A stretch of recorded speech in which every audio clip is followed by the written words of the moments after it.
Assalamualaikum warahmatullahi wabarakatuh. Nah, ketemu lagi nih bersama saya di Adu Rahul Channel. Kali ini Adu Rahul Channel berada di salah satu makam situs Pangeran Suryanegara. Siapa sih Pangeran Suryanegara? Nah, lu penasaran? Saya pernah baca Pangeran Suryanegara itu adalah salah satu panglima perang. Nah, makanya, nah ini dia selaku juru kunci dan juru pelihara situs Pangeran Suryanegara. Pangeran Suryanegara. Ini Pak, kami itu dari tim Adu Rahul dari Cibogo, Kecamatan Walet. Tujuannya mengupas sejarah-sejarah lokal kayak gitu. Nah, kebetulan nih Raden Hamzah ini sering main ke Cibogo gitu. Sering main ke Cibogo, ternyata kami kenal. Dan Hamzah masih tahu bahwa di sini ada situs yang harus diungkap gitu, makanya kami kesini Pak gitu Raden. Ya. Mangga tinggal dijelasin Raden siapa gitu. Ya baik, Bismillahirrahmanirrahim. Assalamualaikum warahmatullahi wabarakatuh. Waalaikumsalam warahmatullahi wabarakatuh. Salam kami panjatkan kepada junjungan kita Nabi besar Muhammad Sallallahu Alaihi Wasallam beserta saudara dan pengikutnya sampai di akhir zaman, dan mudah-mudahan teman-teman kita yang dari Adu Rahul yang ada di sini mendapatkan syafaatnya oleh kanjeng Nabi Muhammad SAW. Sebelumnya kalau misalnya tidak diperkenalkan kan mungkin tidak sayang ya sama saya, tapi nanti kalau mungkin mas-mas atau nanti pemirsa Adu Rahul Channel itu tahu nama saya, mudah-mudahan nanti bisa menyapa dimanapun kita bertemu. Baik, perkenalkan, nama saya Raden Lili Alida Sumamenggala selaku juru pelihara atau juru kunci situs Pangeran Suryanegara yang ada di RW 08 Wanancala, Kelurahan Harjamukti, Kecamatan Harjamukti, Kota Cirebon. Dan beliau adalah putra mahkota dari Sultan atau dari Keraton Kasepuhan, yang mana beliau adalah putra dari Sultan Sepuh Tajul Arifin Amir Sena, dan beliau adalah adik dari Pangeran Matangaji.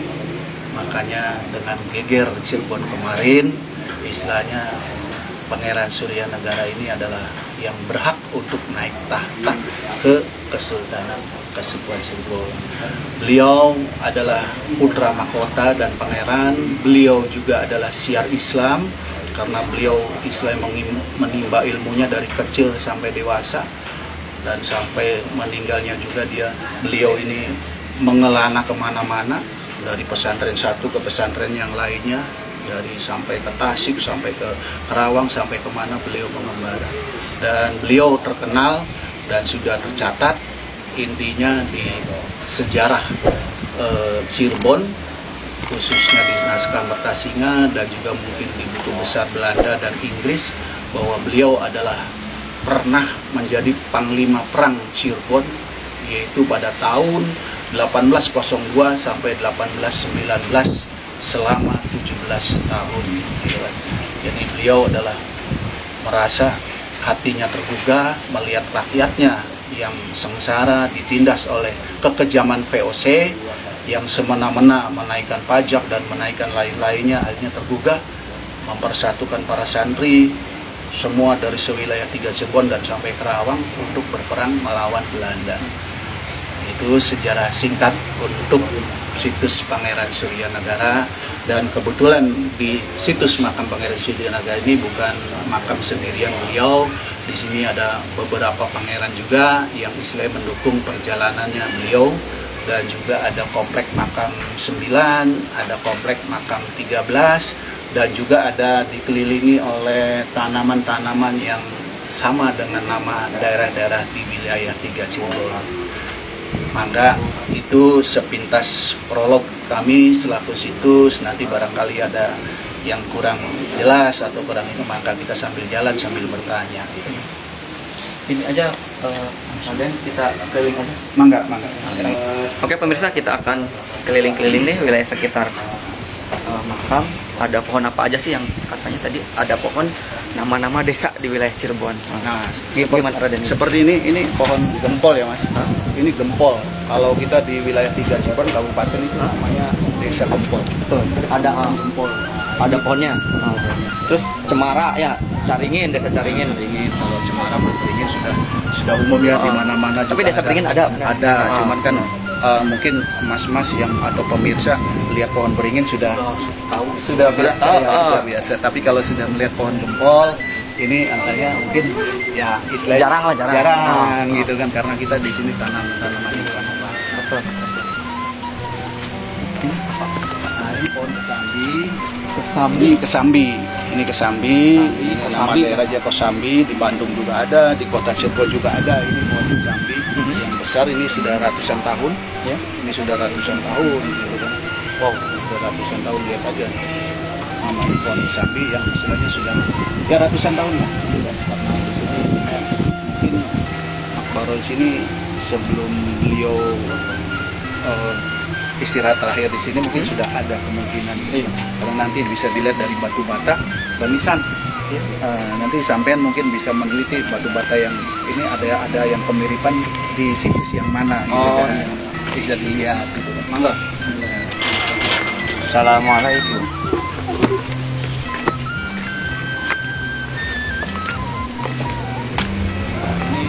Ini adalah Makbaro Pangeran Surya Negara.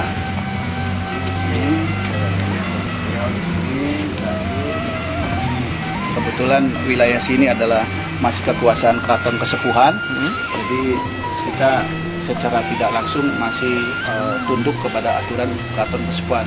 Namun tidak luput kekuasaan dari sesepuh yang ada di Mertasinga, karena yang menentukan istilahnya siapa yang di sini sebagai juru kunci atau juru pelihara adalah dari sesepuh yang ada di Mertasinga, sedangkan dari Keraton Kesepuhan hanya sebagai legalitas gitu kan, seperti itu.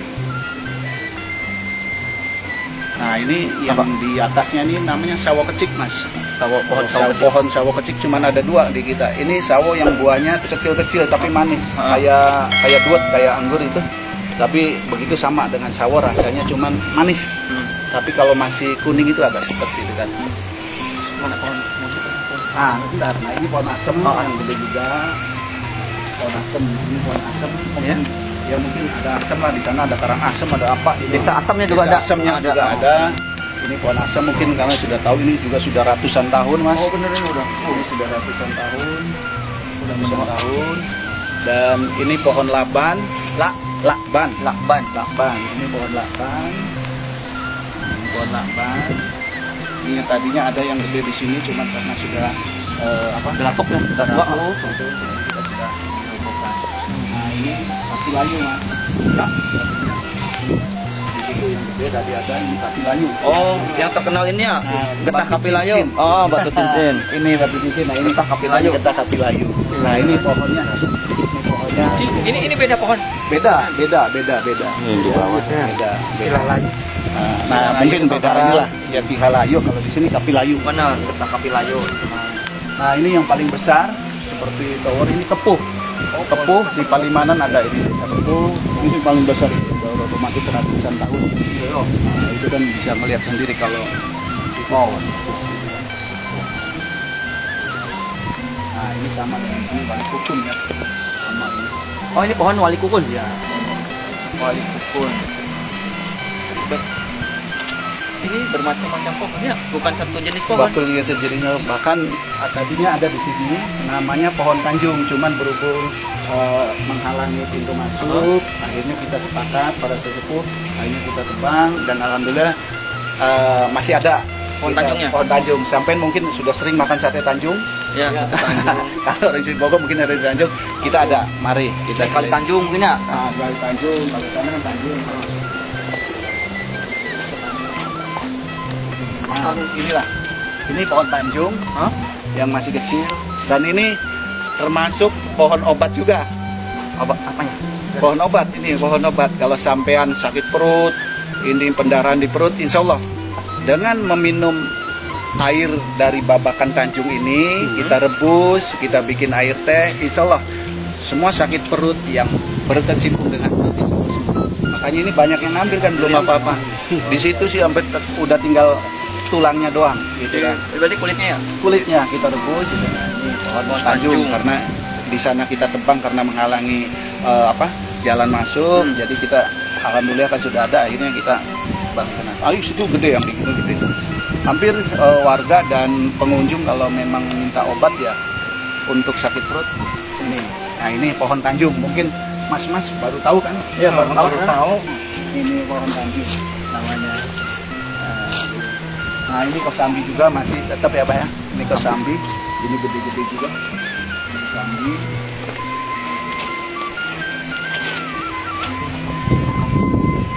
Nah, kalau ini makam juru kunci itu yang kuning ayah saya dan ibu saya. Nah ini yang putih ini juru kunci juga, yang ketiga. Jadi ini kakak saya, gitu kan. Nah, ini khusus keluarga gitu kan. Ini makam pemakaman umum? Ya, Pemakaman umum. kalau pemakaman umum sebelah sana Oh ada? itu beda, sebelah sananya Kuta Poset itu pemakaman umum khusus untuk warga. Khusus kita sudah dibagi-bagi. Kita yang di dalam khusus Kesultanan Sepuhan, Kanoman, Kecilbonan. Oh iya, yang mau dikubur di sini dipersilakan gitu kan. Nah sekarang Gunung Jati kan sudah penuh, jadi para famili wargi Kesepuhan, Kanoman itu pada meliriknya ke sini gitu kan. Oke kita lanjut Mas. Ini masih sama dengan 8 yang tadi ya. 8. Ini ayah saya, ibu saya, ini kakak saya ini juru kunci yang ada tulisan Jawa ini juru kunci kedua ya. Ini juru kunci ketiga. Dan itu yang tadi ditanyakan Mas yang dari mana tadi? Ya, Warodowo juru kunci yang keempat. Ini juru kunci yang pertama. Ini kakak saya. Kakak saya. Selain nenek saya, ini juru kunci yang pertama. Nah di sini untuk para haji. Ini sudah diberi untuk para haji, barangkali mau istirahat terakhir ini para haji semua. Dan di sini para kiai atau ustadz kita sudah dibagi-bagi. Nah ini salah satu kebanggaan kita itu yaitu pohon nagasari Mas. Nah benar, pohon nagasari. Ini kebanggaan kita. Kita di sini bisa 10 lebih ya. Ini contoh, ini kayu nagasari. Seperti ini itu kayu nagasari. Nah, ini kebanggaan orang Cirebon yang ada di Gunung Jati, di Pasarean juga. Nah di sini istilahnya ada juga. Nah, ini orang yang banyak mencari karena kayunya bertuah. Tapi rata-rata dibikin tasbih gitu kan. Oh nagasari. Tasbih lebih bau, bagian tokat juga lebih baik. Gitu. Pakai ke beda alat keris bisa. Nah itu jadi ini adalah pohon nagasari, pohon kebanggaan di situs Pangeran Surya Negara. Selama ini yang tamu atau pengunjung itu banyak intinya menanyakan, cuman karena intinya ini adalah tanaman yang langka, kita akhirnya ya kalau memang tidak penting-penting banget nggak saya kasih gitu kan Mas. Kecuali memang penting dan darurat harus ini, otomatis saya akan kasih gitu karena kita di sini adalah juru pelihara, jadi harus bagaimana supaya bisa memelihara tanaman yang sangat langka ini supaya nanti anak cucu kita bisa melihat gitu kan. Nah gitu. Nah ini tanaman nagasari gitu kan. Mungkin sejarahnya nagasari bagaimana kalian sudah tahu. Ya kan? Pasti kalian sudah tahu sejarahnya bagaimana gitu kan. Oke, kita lanjut lagi.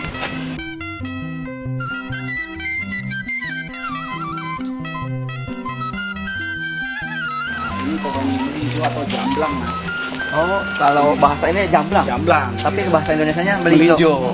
Atau bahasa Cirebonnya ini pohon jamblang.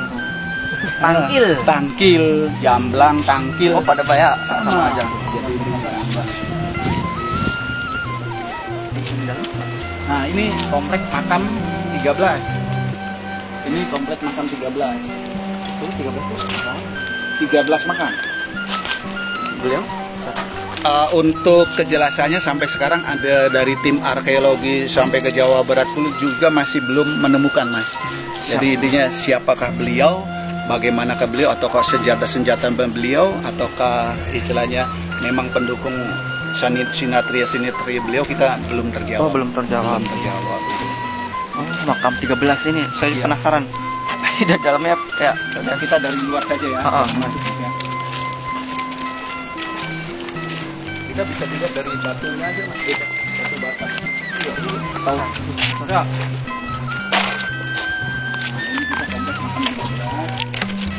Ini karena pada runtuh, terkikis oleh zaman dan waktu, akhirnya kita terapkan sendiri, tapi tidak sesuai dengan aslinya. Maksud tidak sesuai itu tidak secantik aslinya. Nanti ada kita lihat yang masih aslinya rapi.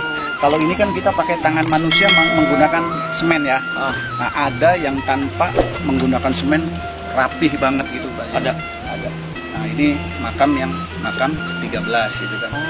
Secara logika lihat dari batu bata dan nisan aja, kalau batu bata zaman sekarang kena tetesan hujan bertahun-tahun hancur ya Pak ya. Hancur, ropok. Alhamdulillah bisa dibuktikan Pak secara ilmiah, ya kan, tanpa cungkup istilahnya, tanpa aup-aup, batu bata masih seperti ini saja dari awal, tidak ada tetesan, tidak ada apa-apa. Ini komplek makam 13, jadi istilahnya batu bata juga gede ukurannya, batu nisan juga. Nah ini salah satunya. Oke, kita ke makam 9. Kita ini komplek makam yang itu. 13. Ya.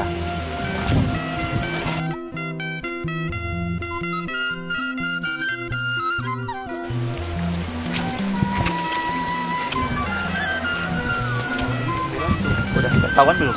Sama Mas, ini juga 9 juga masih kita tanda tanya, sama dari tim Purbakala Keraton juga masih tanda tanya, dan istilahnya nanti mungkin kita akan gali seterusnya, yang akan menggali siapa beliau-beliau yang ada di sini. Dilihat dari nisannya aja udah Gede ya? Iya kan, beda. Ini sama dengan ada yang di Gunung Jati juga, misalnya sama dengan yang di Jawa juga. Batanya juga, lihat makamnya juga kan panjang-panjang. Panjang-panjang? Batanya lebih gede, Ini sama panjang. Ini kan seperti kita secara logika ilmiah aja masuk. Kalau ditetesin hujan bertahun-tahun, bata zaman sekarang udah meropos ya Pak ya, sudah meropos. Tapi ini alhamdulillah dengan ratusan tahun kena panas, kena hujan, tapi masih kokoh batanya gitu kan. Nah, oke, kita ini di atas makam 9 ini ada namanya pohon mundu. Inilah pohon mundu Mas. Kalau sampean ini kecamatan Mundu, desa Mundu Besikit. Nah ini mundu gitu kan. Ini buahnya seperti ini. Kuning tak? Ini. Kalau matang sudah kuning. Ini ada. Boleh masuk nggak? Kalau matang itu sudah kuning, itu rasanya. Nah ini tapi ini kecil, bisa gede segini. Ini rasanya asam manis. Nano bisa dimakan, tapi giginya nanti akan kuning. Tapi dengan disikat, insya Allah nanti hilang. Pohon mundu. Pohon mundu itu namanya, buah mundu itu kan.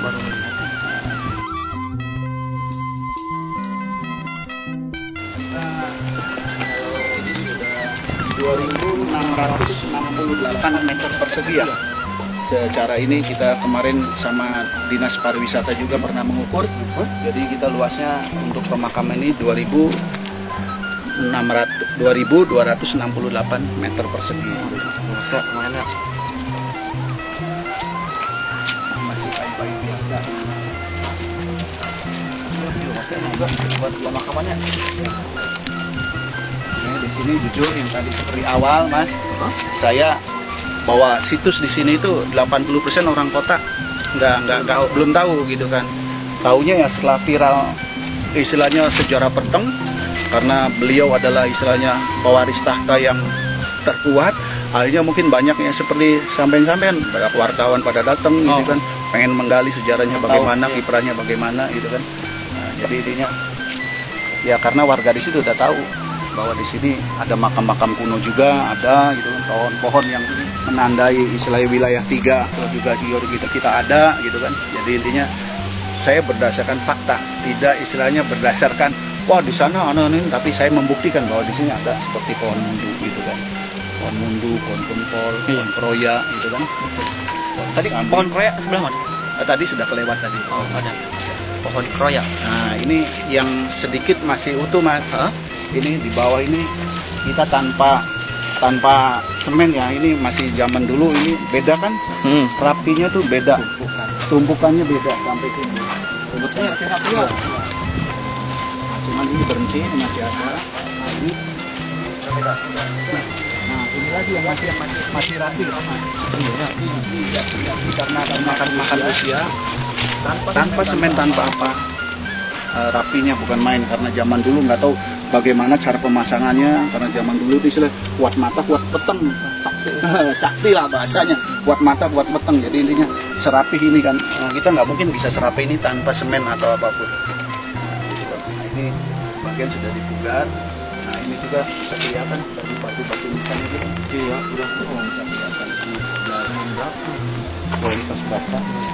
Kualitas batanya. Wah, jadi intinya otomatis kalau bata zaman sekarang seperti tadi kita awal kena hujan, tetes sudah ini udah berratusan tahun. Ini sudah ratusan tahun. Ini alhamdulillah masih kokoh.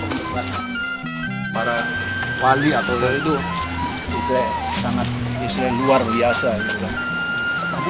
Ya, alhamdulillah kalau itu ya, seperti ini lah. Oke, jadi kita sudah keliling-keliling Mas. Sudah tanaman-tanaman. Inilah yang ada di situs makam Pangeran Suryanegara. Jadi memang kita banyak yang harus digali juga.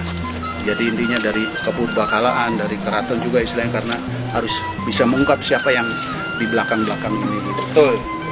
Jadi mudah-mudahan dengan adanya sampean ini, warga yang tadinya belum tahu akhirnya menjadi tahu siapa beliau itu, siapa Pangeran Suryanegara itu, bagaimana kiprahnya dalam syariat Islam, bagaimana kiprahnya dalam memerangi Belanda, membela rakyat Cirebon. Mudah-mudahan istilahnya ini adalah pelajaran buat khususnya warga Cirebon dan umumnya warga negara Indonesia. Dan karena selama ini yang dicatat oleh ahli sejarah nasional itu hanya Pangeran Diponegoro. Jadi untuk Pangeran Suryanegara ini tidak dicatat. Nah, disitulah kami mudah-mudahan dengan mas-mas ini supaya pemerintah itu bisa menggugah bahwa Pangeran Suryanegara juga istilahnya pahlawan. Betul. Pahlawan Cirebon yang membela Belanda selama 17 tahun gitu kan. Cirebon ya. Iya, mudah-mudahan ini intinya dengan sampean bisa memberikan pelajaran itu kan melalui istilahnya zaman sekarang online ya, betul. YouTube. Jadi sekarang teknologi, jadi otomatis kan saya berharap kepada teman-teman ini dan terima kasih. Mudah-mudahan nanti pemerintah istilahnya meralat atau merevisi sejarah bahwa di Cirebon itu adalah ada panglima perang dan perangnya selama 17 tahun. Ya, mudah-mudahan demikian keterangan saya, teman-teman. Kurang lebihnya mohon maaf. Akhir kata wabillahi taufik wal hidayah. Wassalamualaikum warahmatullahi wabarakatuh. Waalaikumsalam warahmatullahi wabarakatuh.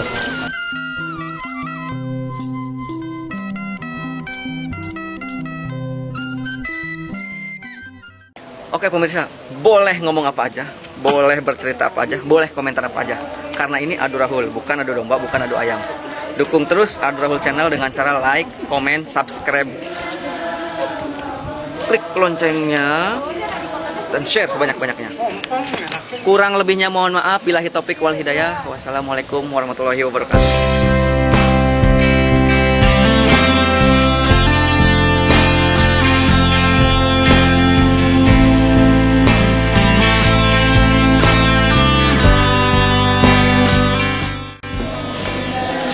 Baik para pemirsa, di sini kita lagi berada di situs Pangeran Suryanegara yang berada di RW 08 Wanacala, Kelurahan Arjamukti, Kecamatan Arjamukti, Kota Cirebon.